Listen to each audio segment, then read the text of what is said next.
a conservation hub where we're working to protect wildlife like the Andean bear, New World monkey, orchids, and of course the habitat that they all share. And there are many birds in the Amazon that can also use our help.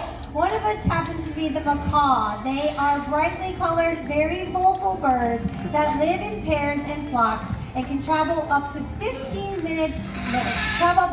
miles a day in search of food. And unfortunately, almost all 17 of those species are endangered today. But luckily for you, we do have a flock that is known to fly all around the zoo, and we like to share just a few of them with you right now. So put your eyes to the sky as we welcome just some of our flock of macaws. I think I know they're coming right there. Coming over our heads, over those ropes. Those two are Cielo and Sol. They are a bonded pair of scarlet macaws.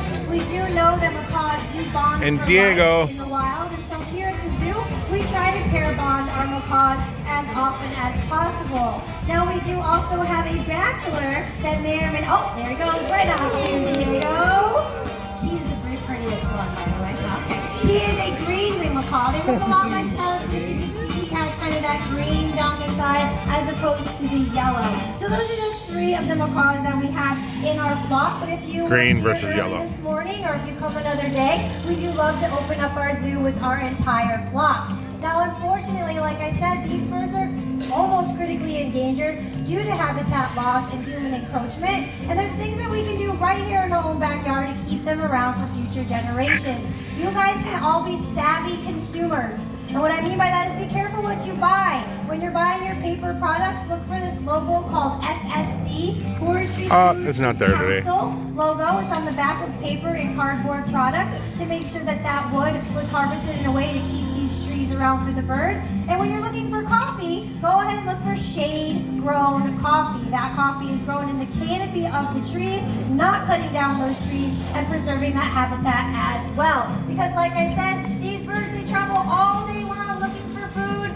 and kind of flying about, and of course fertilizing the land as they do that. And when they are done at the end of the day, they fly back to the same tree. So we would like to keep that tree there when they go home. All right, they did a fantastic job out here. If they're ready to leave, that was Cielo and Sol, our scarlets, and their buddy Diego, our green-winged macaw. Good job, good job. You never know with these guys. Sometimes the birds stay out like the whole presentation, so they did great. All right, now we're gonna move on over to our One Health approach to saving wildlife worldwide. And it's not quite a hub, it's just that we truly believe that the health of people, planet, and wildlife are all interconnected, and we all need each other to thrive. And what great better example of this is to bring out an apex predator of the sky. Ooh, yeah. And without her, we would be up to our knees in rodents. We do rely on these types of raptors to keep our rodent population down. Please welcome out our Eurasian eagle owl, Einstein. Maybe not. Maybe I shouldn't. Turn around. Oh, there you are. I was like, oh no, maybe it's the wrong one. There she is. Thank you, Victoria. All right, this is Victoria. She happens to be probably Einstein's favorite wildlife care specialist, so you might actually hear her hooting and clucking and making all sorts of vocalizations because she really does know Victoria. She'll come closer. It's a very special bond that they have. So this is a Eurasian eagle owl, not a great horned owl. I know her coloring reminds you of that, but this owl is double the size of our great horned owl. This is one of the largest owl species in the world. They have a wingspan of 5 feet long. And how much do you think she might weigh? Just shout it out. 15, 13, Watch the 12. short with the snack All right, guys. Good job. She weighs a whopping 5.5 pounds. Wow. But that is heavy. That's a little bit of a a trick question, but that is a great big bird, especially with that wingspan. She's double the weight of the birds that we have here that are around 2.5 to 3 pounds. But remember, they're still a flighted bird, and they're still apex predators, have to be able to get around. So she's covered in feathers, and her bones are different than ours. These birds have what we call honeycomb bones, which means that Good to be they're back. very strong, like that of a honeycomb, but also lightweight and porous, so not dense. Same. Like We went to ours. Minnesota for 2 weeks. Elevated and able to fly around. Now you can see she has those great big beautiful yellow eyes. That vision is ridiculously good. Basically, if a bird of prey is put on one side of a football field and newspaper is put on the other side of a football field, if that bird of prey could read, it could read you the newspaper. So amazing vision. Her ears, I can't talk today. A little bit Her of a ears chatty are ear when Victoria's out. basically meaning one is right here and one is right here. So those tufts on the top of her head, those are just feathers to help her blend in. Her ears are offset in a way that gives her better hearing than we can. She can triangulate the sound of a mouse within 1/10 of a degree. That's a fancy way for saying if we put her up in a tree and a mouse is under the snow, she can hear that mouse's heartbeat under the snow. So they have amazing vision, they have amazing hearing, they can fly very well, and when they are flying, she has what's called silent flight. As she passes this way, look along those feathers. They're serrated on all the different feathers, which basically makes the air pass through in such a way that makes no sound. So if you go like this with your hands, you don't hear anything, but if you cup them, like most other, like the macaws, and you can hear the air. So it gives them silent flight. And then, with all that said and done, when she decides to swoop down on that prey, you are going to see those talons, right? That pressure behind those talons can cup a car tire. So I always say, her prey doesn't know what hit them. She does a great job, and literally they can eat hundreds and hundreds of rodents through the year. And what you can do for raptors in our area, because like I said, we don't have this type in North America, is basically just try to use a little less pesticide. Sometimes when we use too much pesticide, these birds will ingest the rodents and then they themselves get sick because it's so much. So if you just kind of cut back just a little bit, use some peppermint, that's a great deterrent for rodents. Or you can even get something called an owl box. It's literally just a box that you put in your backyard or on a log. A bird of prey, smaller than Einstein, like I said, can make a nest out of that and take care of your rodent population, all natural, and of course, living together, thriving together, like we all hope we can. She did such a good job out here with Victoria. That was Einstein, our Eurasian eagle owl. All right, guys. Well, I've had a good time out here, but I need to get in the back, get ready to do some more things for this presentation. So let me introduce you to one of my favorite co-care specialists. This is Tony. Hi, everyone. How are we doing? Are we enjoying our presentation so far? Yes. All right, very happy Tony. to hear. Well, we do have a few more ambassadors we are going to bring out for you, and our next one is going to represent our One Health approach as well.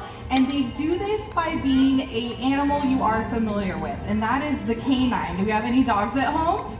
Yeah, quite a bit of us. Now, the canines have a long history with us humans, and today they continue to have an important place in our lives as they become service animals, maybe help out in the military or law enforcement, and they're even giving us a hand right here in conservation. Now, they are utilized for their superpower, which of course is their sense of smell. Canines can smell up to 100,000 times stronger than our own. So to demonstrate this ability, we have hidden a scented item somewhere out here for our canine Elvis to find. Do you want to see him do this? Yeah. Help him out and make a lot of noise because he loves a crowd. Let's welcome out the one, the only. It's Elvis. Elvis. Elvis. Good job, buddy. He's 10. He is slowing down a little bit, but Trained to find. I actually don't know where it is today, so we'll see how close he is. He with always Ellie. finds it, don't worry. Look at that good boy. Now, hopefully, you all can see what Elvis found, and that is a stuffed koala. And that koala represents some conservation work that has been done in the past. If anybody remembers those big fires in 2019 and 2020 over in Australia, Well, there was a koala sniffing dog named Smudge that went over there and helped locate any injured koalas. Right here in our backyard, the Southwest Conservation Hub, we have utilized a team of canines called the Frog Dog Team, and they have helped scientists locate the endangered mountain yellow-legged frog. Now, my favorite fact about that Frog Dog Team is that one of the canines is a Chihuahua mix. So it just goes to show you any size canine can help us out in conservation. Now, a little bit about Elvis. If you do not know him, he is a big deal around the zoo. He is 10 years old. He actually just turned 10 a couple weeks ago. He is a half lab and half golden retriever. Now, before he came to live with us here at Wegeforth Bowl, he was training to be a guide dog. And now we don't like to say he failed the program, but he definitely did not pass that program. In his defense, he is just way too food motivated, and it is a very challenging program, so not entirely his fault. Now, Elvis has another role here at the zoo. He is a companion to a South African handsome boy named Alunga. Would you all like to meet Alunga? Yeah.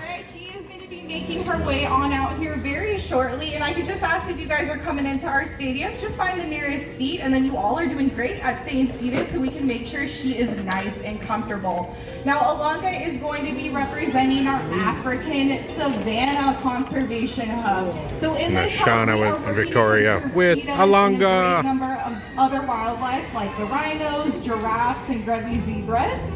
Now, a little bit about Alunga. She is 9 years old. She will also be 10 years old this year, so they are pretty much the same age. And they have been paired together since they were only a few months old. Now, Alunga was born at our safari park, if any of you have been up there, and unfortunately, she was the only surviving cub of her litter, and therefore a good candidate to have a dog as a companion. Now, the dog is going to act as a surrogate sibling. So all of those social cues the cheetahs would learn from their cubs, they're actually going to learn that with their dog. So they are together 24/7, even today, except during feeding time, because it's not what you might think. Remember, Elvis loves food, and he would have no problem stealing all of her food, and she would just let him. Now, cheetahs are the fastest land mammal in the world. Does anybody know how fast a cheetah can run? You can shout it out to me. 30 miles an hour. 45 miles an hour. 45. 80 miles an hour. Okay, I heard it. Are we ready? Are we ready? All right, anywhere between 60 to 70 miles per hour. So good job, you all were Handsome boy. close. Now, Pretty what is girl. more impressive is they can go from 0 to 60 in just over 3 seconds. Wow. Now, when they are at those top speeds, which they can't hold for very long, usually about a quarter of a mile before they stop, when they are speeds and they are at a full stride, meaning all 4 feet are open and off the ground, that can be up to 20 long. So they can cover quite a lot of ground. Now, even though cheetahs are large, they technically don't belong to the big cat family. So the big cat family are lions, tigers, all of those cats that are really big and muscular. Cheetahs are built so differently, they actually do not belong to that category. They are in their own category because everything about them is built for speed. Now, their feet are very unique. Their claws, they have what's called semi-retractable claws, meaning their claws are going to be out all the time, as Shauna is showing off right now. They actually look similar to a canine's foot. Now, this is thought that having those nails out is going to provide traction when they are going those top speeds. You can think of it like an athlete's cleat, right? It helps you keep your balance doesn't want to roll in the over. dirt. Same thing with the cheetah.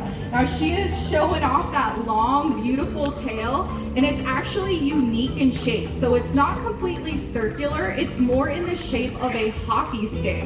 So they can use that tail to turn their bodies when they are going those top speeds, because the prey they are chasing after, they don't run in a straight line. They're going to zigzag around. So the cheetah needs to be able to move their body efficiently.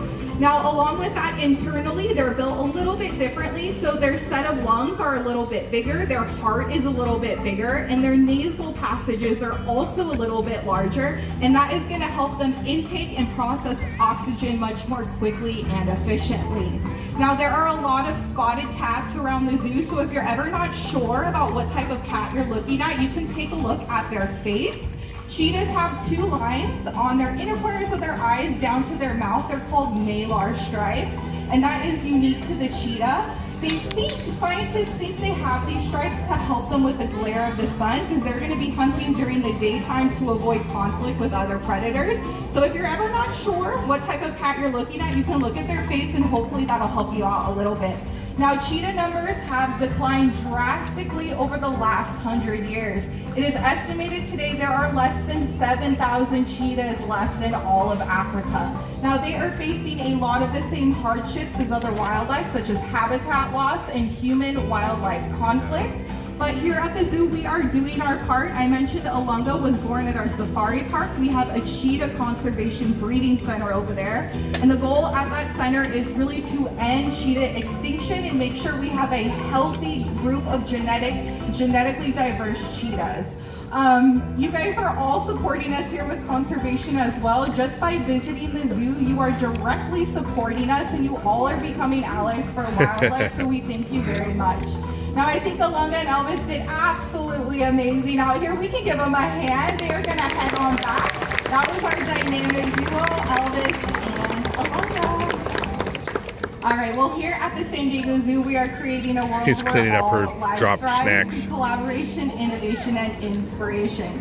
Conservation is at the heart of everything we do, but we can't do it alone. We need dedicated allies like all of you. So you can join us here at the zoo by becoming a member. You can volunteer your time or your knowledge, or you can even partner with us with some of our bigger conservation efforts. Your help can never be understated because when wildlife thrives, all life thrives. Thank you all so much for coming out and joining us here at Wonderful. Have a wonderful rest of your day. Bye, everyone. Thank you. That's the San Diego Zoo 2 o'clock show. Bye, guys.